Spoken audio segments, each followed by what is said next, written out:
একেবাৰে নুবুজিলে আমাৰ কথা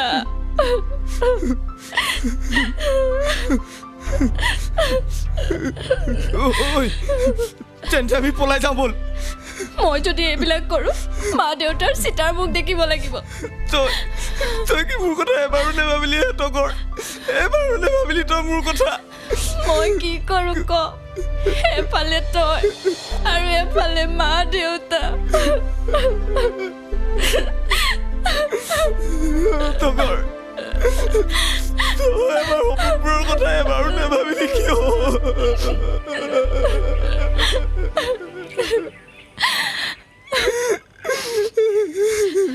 মই নিৰুপায় গোলাপ কি কৰিম ক কিন্তু এটা সঁচা কথা মোৰ মন মগজুত সদায় তয়ে থাকিবি এইবোৰ ডাইলগ চিনেমা আৰু কিতাপতে ভাল লাগে